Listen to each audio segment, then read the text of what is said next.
Hi there, and welcome back again to the Howling Online server. And I'm here again with Karucifer, and this episode is mostly going to be a catch-up on what we've been doing since we've last been both available online to record an episode for you guys. So first thing I'm going to mention is we've got a visitor here over this side, which is this begging zombie.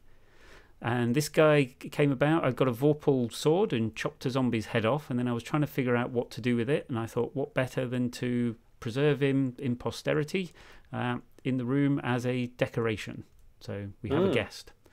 And while I think about it, we may have a live guest that joins us at certain points in the future. Another person who may start joining us online at times in the recordings, but not at the moment in this episode. So, other things. This room probably looks drastically different than any viewers may remember it seeing, which is not something we intended doing too much work offline in between recordings, but we've not been able to both be online at the same time and keeping ourselves amused. We've both been up to doing quite a bit of decor and things around here, haven't we? Yeah, there's well, the room doesn't look anything like it did originally, that's for sure. We had a farm here. We now have a farmhouse table. Yeah, rather rustic. I was quite pleased with this, actually. Yeah. With micro blocks and things, that one is. Yeah, it's very neat. There's definitely not too much time on our hands to put such detail into such accents. But the centerpiece, the light, which I have to be honest, I'm not entirely sold on.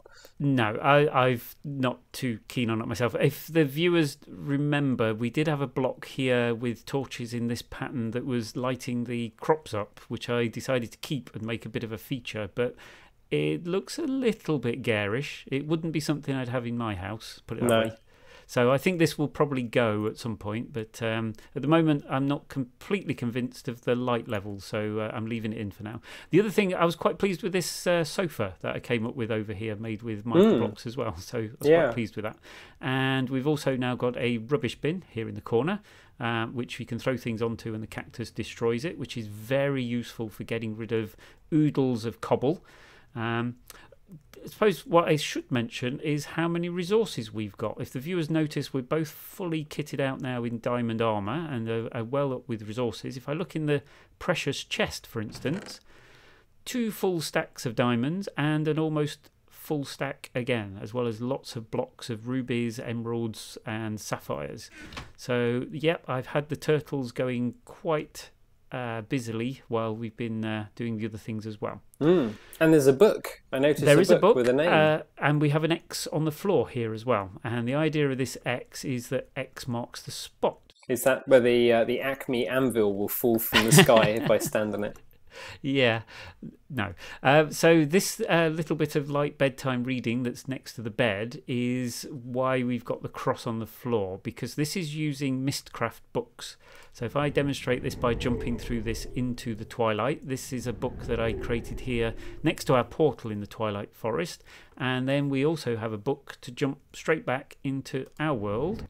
And when you do, X marks the spot. No Bambi hunting for me for now, no. Okay, I'll come back. Not this episode, no. I see you've even got your bow ready. Yep. So keen. So how do we make the book then? The book is a very simple process. I don't know if I've got any books here just to show on camera. I've got one here. Excellent. Yeah. So if you want to create a linking book to this area, and it might be something that's worth you having with you, if you just stand on the spot where you want the book to jump back to, so anywhere in the world, I'd pick the X, and then put the book into your crafting items and select it, and it will be turned into what's called a linking book. Cool.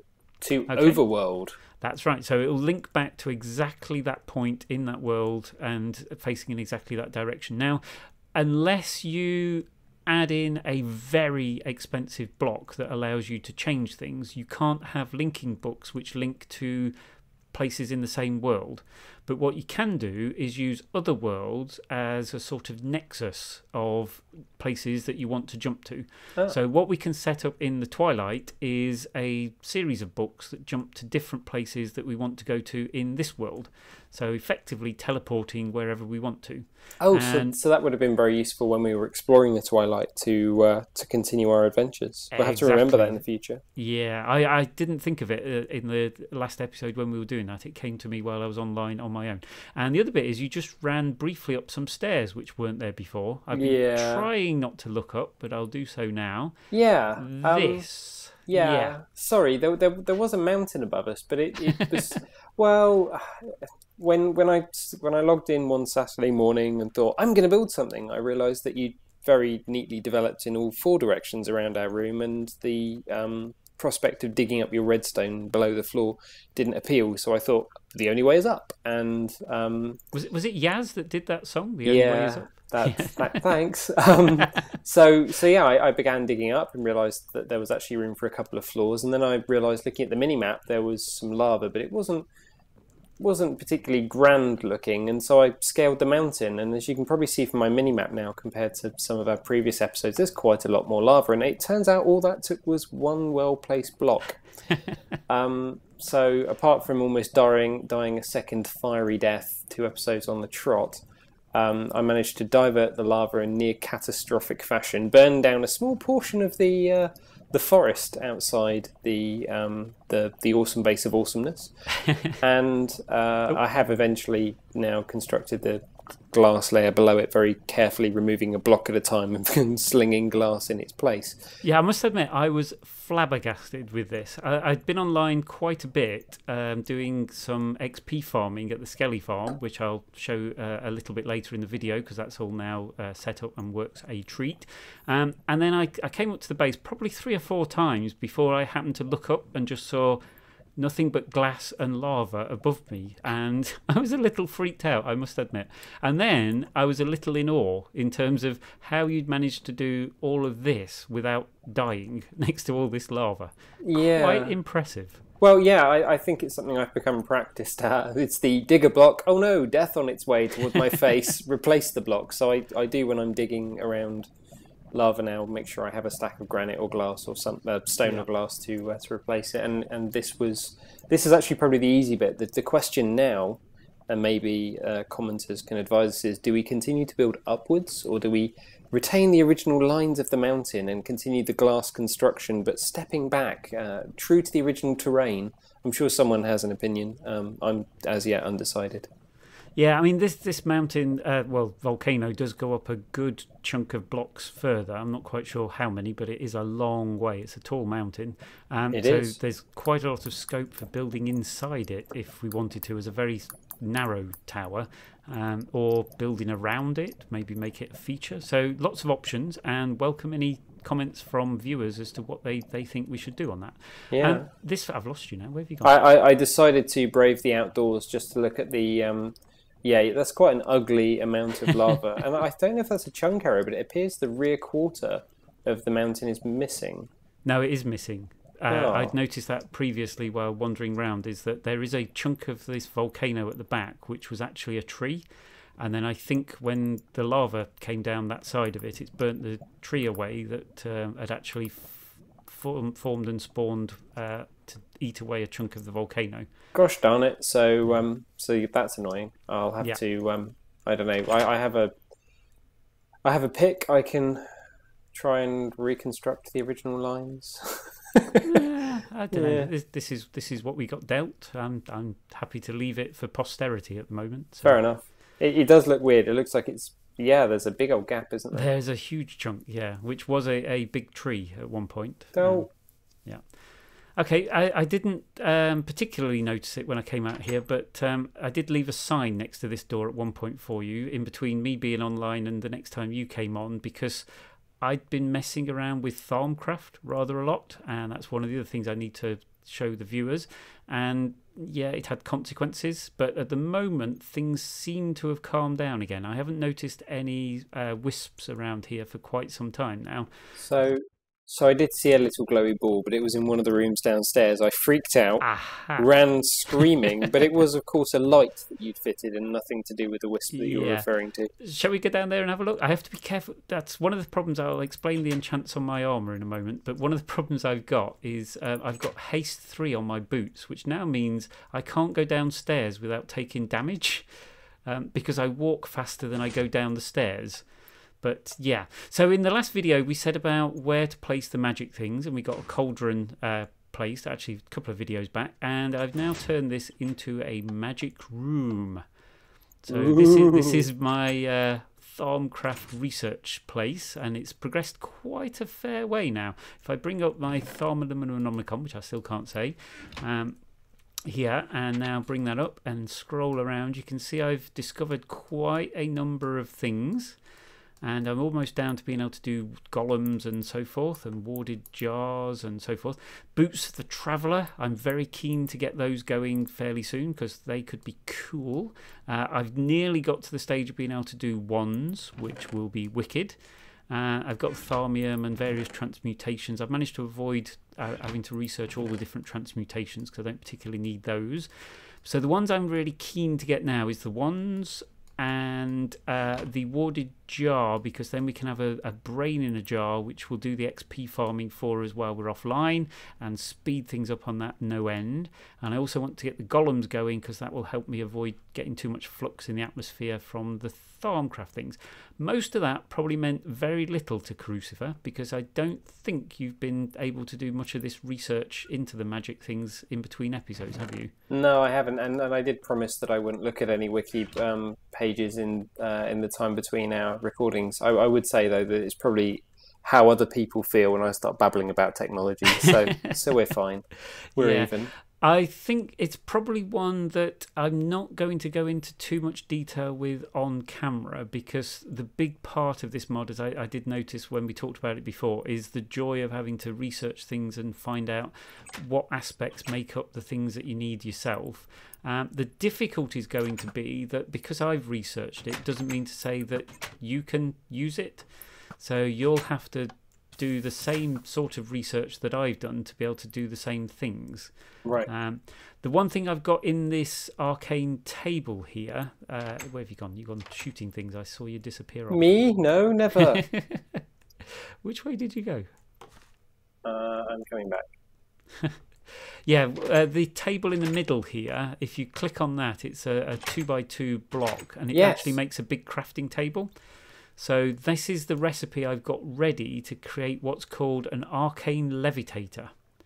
Okay. And I see a wand with 250 vis. It is. I've created a better wand because I need that in order to start creating these blocks. So I've got that research, and I've got actually all the items in the chest over here ready to create, hopefully, the first arcane levitator. Now, I might just try doing this just so you can see it in action, the sort of things to do, but I'm just hoping I've got this recipe right. So I've got a load of doors because the doors have the is it the motus aspect on it, the guy moving, and I've got a load of feathers because they've got the air and the wind ones, which I can't remember what they're called, and a load of dirt because they've got the solace aspect to them, I think it is. And what I haven't got is the items with the magic needed. Oh, no, I don't. No. So it's motus, 8 mashia, 8 solo, and 8 volito that I need. So if I chuck all of these, I think, into the cauldron, I'm hoping, fingers crossed, I've got this recipe right. And should I retreat to a safe distance? No, if there's any problems, it will show up on the surface. So you can see all these aspects flowing through the air to the arcane table now. And the arcane table now allows me to grab the arcane levitator from there. And we've got one created. Wow. Ta-da! Now, I've never used one of these, so I'm not 100% sure what it will do. Oh, okay. I'm going to place it here and then try standing on it. Oh, look, there we go. I'm flying. You are? There you go. Yep. Now that I think will lift you up 20 or so blocks. Oh, wow. and you can stack one above the other to climb even higher. So what I've got in mind is if we go down to the Skelly farm, I can then explain to the viewers where I think this might come in useful. So I'm going to just leave that there for now. Yeah, just for the fun of it. If we go back through here, and if we show the viewers, first of all, the factory room, which I've set up. So we had this gap in the painting through to where the lava was the last time we recorded. I've turned this into a bit of a factory with a nice clean room look, hopefully, with this marble. I quite like this idea for factories. I used it in my Tech It series previously as this look. It's the view that I think works best for the factory. So, yeah, I've been busy smelting all those ores that we had previously. Yeah. So we now have lots. 3,000 iron, 800 silver, loads of things. And we've got a chest over here with various aluminium and monazite and forcium smelted and loads of aluminium, etc., etc. So all this was done with thermal expansion machines. So this is the mods from thermal expansion. So this is a pulverizer and a powered furnace. And these are configured using the options on the right so that the powered furnace automatically takes its output and sends it off to the left. So the red items from there go off to the left, and the powered furnace takes its items in the orange block and sends them to the left into the chest. There's also a couple of hoppers on there. So in between the turtles mining, I can dump the ores into these hoppers. I can put coal into these engines, and there's a aqueous accumulator hidden behind the wall there that's keeping these engines filled up with water all the time as well. And then I flick the switch and the power flows through the conduit pipes underneath to give power to the pulverizer and the powered furnace, and the blocks appear in the chest at the end. Now, I would demonstrate this, except for the fact that it takes so long for the engines to power down again afterwards, and if you don't monitor them carefully, they will either build up steam and explode, or they will build up too much power in the pipes and the pipes will explode, which isn't fun. So you do have to be quite careful around these machines, and until we get some more automation going, that's going to be a pain. There is also this other chest here, this silver one. This is mostly byproducts from the smelting process that you get as either rare drops and things, or just other items that I've smelted along the way. Some of these will be needed to make bronze and various other things later on, so I'm keeping those to one side. But yeah, oh, and over here I did set up a blast furnace. So this has been busy. You put coal into the blast furnace and it makes creosote oil in the tank in the interface there, and also coal coke, which then appears here. Coal coke has the advantage of producing a lot more EU than normal coal, so it's particularly useful when starting these engines up, because one piece of coal coke is enough to get the engines going full, so therefore it's a lot more efficient in burning the coal. Anyhow, lots of things that have been going on there, but the thing I wanted to show firstly is the Skelly spawner. So I've put in a quick route down here, down there. I'll let you drop down as well. So down here is an automated Skelly spawner, Skelly farm. So I'll just come up here first of all to show off where the spawner is, if I can get up there. I can't figure out the jump. Yep, up here. So just behind these blocks there is the skeleton spawner. And then I've got a fairly traditional drop into water above signs with various water which then flows towards the middle to carry them off. And it then takes them round in a big loop round the back of the spawner, up 30 odd blocks, and then drops them down into the bit down there where we just were. I'll just block that off again because I think it gives it too much light if you're not careful for the skeletons to spawn. So they should start spawning fairly soon, hopefully, and then they'll come around there and the skeleton will fall, take it, so they're just one hit away from dying. And then I got fed up of doing that manually. So I then wrote a turtle program with a melee turtle, which in contrast to the one I'd done in my TechIt world, I've added a little bit of statistic tracking here. So now every time it runs something, it writes these values to a file so that when the turtle restarts, it reloads where it got to last time. So this turtle, you can see now, been restarted 753 times, which is testament to how many times we've been logging in and out of the server, which restarts the turtle each time, and also how many items it's killed and collected. And we've ended up with a chest there which collects the arrows, and then I've had to put those into barrels because they ended up getting way too many to fit in the chest. And so we've got bows, arrows and bones coming out of our ears now. So that's the skeleton spawner. That's where we've been collecting all the XP. And the quick route back up is this ladder here, which takes us back up to the factory. Now this is where I think the arcane levitator might come in really handy. Yeah. So if we could just stand on something and zoom all the way back up. That would be very, yeah, that would be awesome. Yeah. So I might need to make, oh, hello, paintings fell off. Oh, shucks, we've lost a painting. I wonder what happened there. Okay, now what have I forgotten? What haven't we showed off? Through here, I suppose, with the enchanted books. So yep. The last recording that we'd done, I'd shown where we were going to plant the enchanting table, and we'd used it a few times to get started. Since then, we've been busy. So we've got books of enchanting that we've both been up to using the XP farm and collecting those. Yeah, lots of books. Yep, we're going to need a bigger library.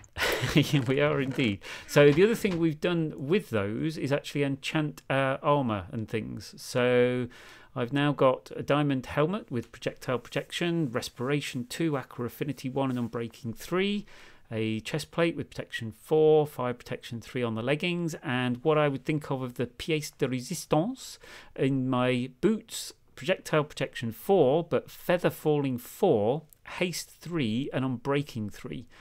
And those saved my life recently. I was working around the turtle, did the classic falling off from about 50 blocks up, and I survived with still 3 hearts of health left. So I feel pretty much like Superman now. When I fall off things, I can mostly survive. I also got fed up, as you can see over here, with the chickens. They were making too much noise coming up here enchanting, so I moved them all away.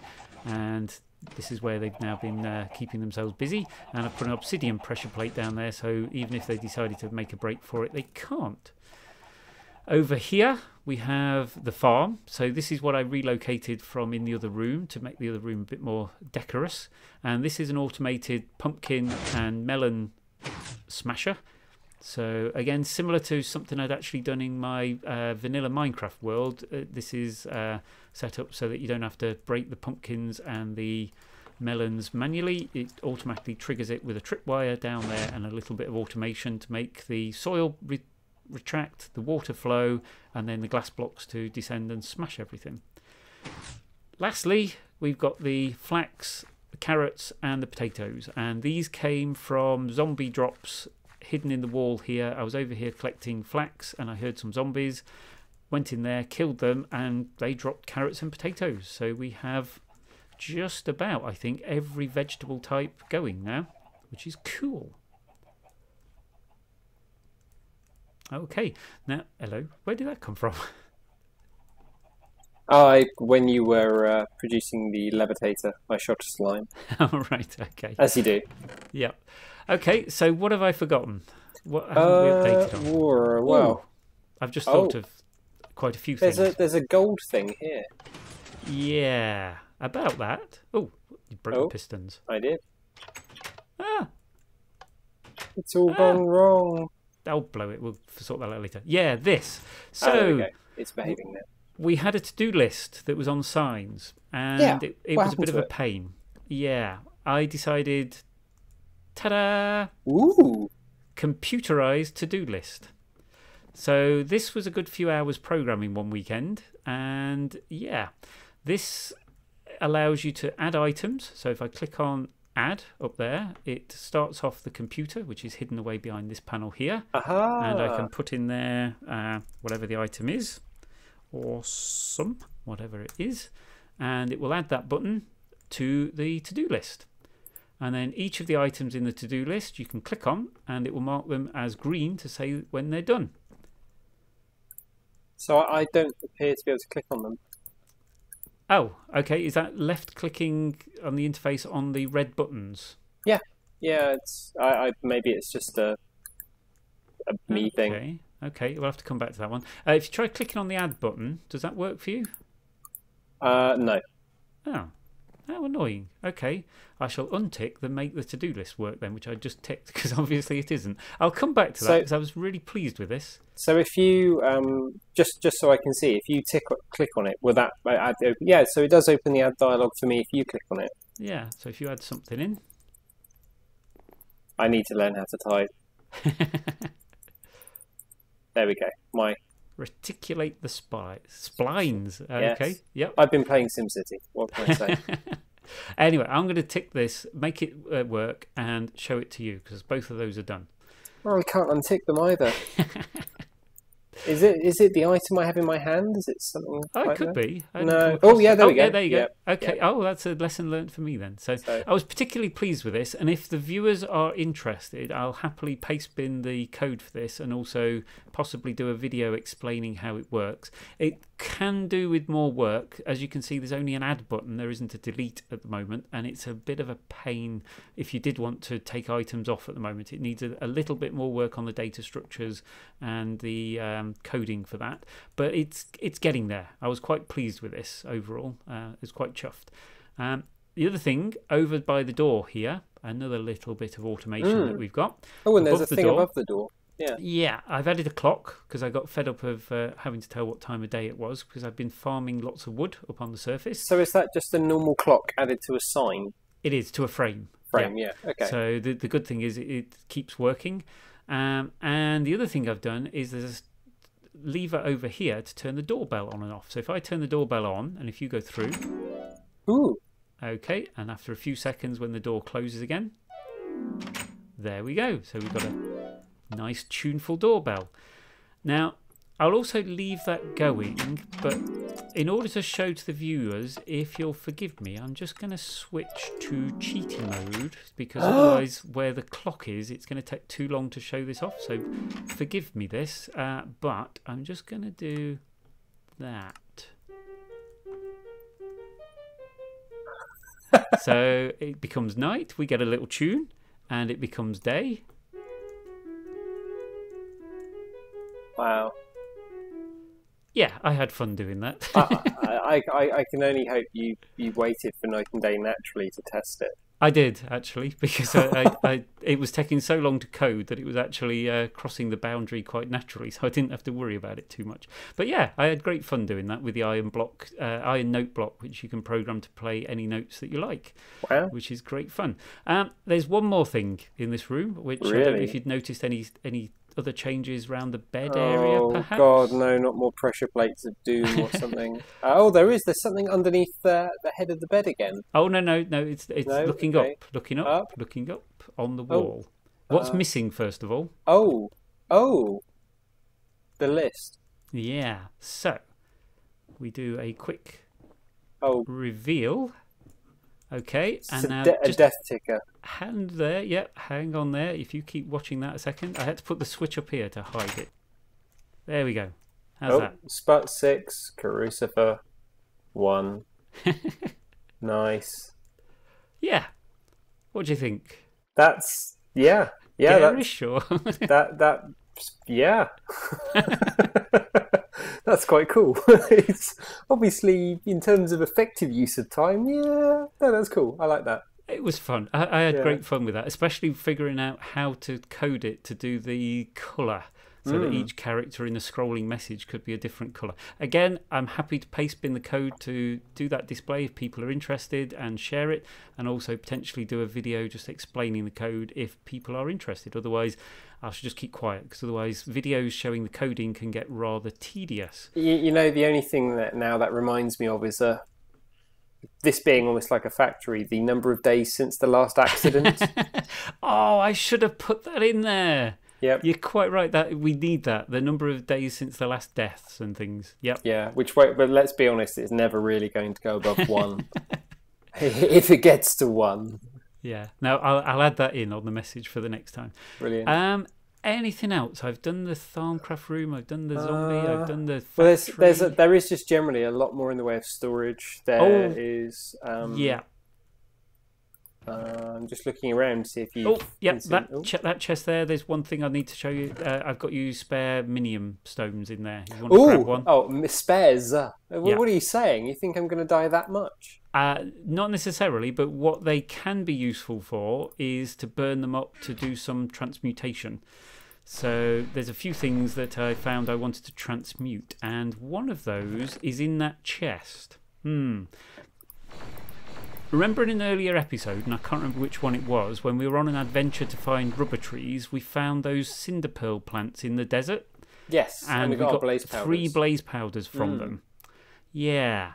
Take those 3 blaze powders, and with the minium stone, use it as a portable crafting table, first of all, with C. Put the 2 of the blaze powders in there, and then put the minium stone in there with them.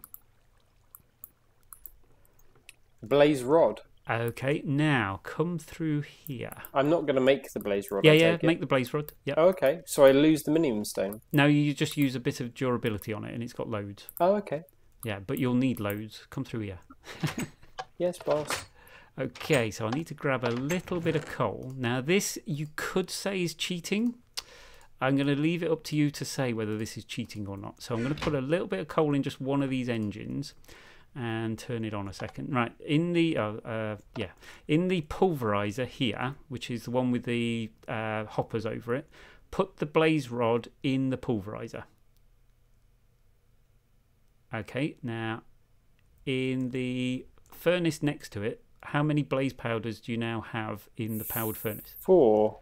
So 2 blaze rods, 2 blaze powders have now become 4.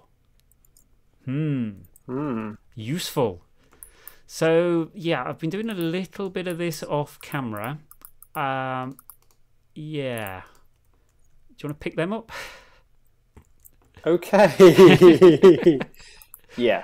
So I've been burning through a bit of minium stone, and we could potentially do a lot more of that to get effectively infinite power and infinite blaze rods and blaze powder. But we wouldn't do that, right? Because, you know, what kind of yeah, what the hell, let's go for it. Yeah, that's what I thought. It's similar to a system I built in the Tekkit world, which did the same thing with a macerator and a condenser. But whereas equivalent exchange in EE3 doesn't have condensers, it does have the minium stone. So I think I can set up an automatic crafting table, a little bit of piping, and a little bit of energy, and turn it into an infinite energy machine if we want.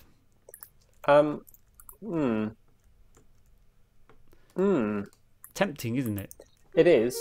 I'm just working out how much blaze powder I can make while you're telling me this. I think looking at it, quite a lot is. Yeah, it adds up very quick because it's exponential, of course. Each time you're doubling it as it goes through, it rapidly increases. Yeah. This could be a lot of fun. Of course, now if I need to sink any time into anything, I'm going to find myself staring at this, just multiplying the blaze powders without any real understanding of what it does. Yeah. So, well, the blaze rods can be used for fuel in the furnaces or in the turtles or all sorts of other things. So straight away, it just gives us energy, but also it can be used in crafting recipes. So one of the reasons that I had on the to-do list to visit the Nether was to get blaze rods. Right. But we don't really need to do now. No, so but we still need to kill gas, don't we? So we do. We do want gas tiers, and we do want a lot of glowstone. So there is still a really good reason to go there. The other one I just wanted to show you just as an update, though, is I've got these 2 turtles. If you just grab those a second and sure. and then place them and have a look how many moves they've got by typing in refuel. Oh.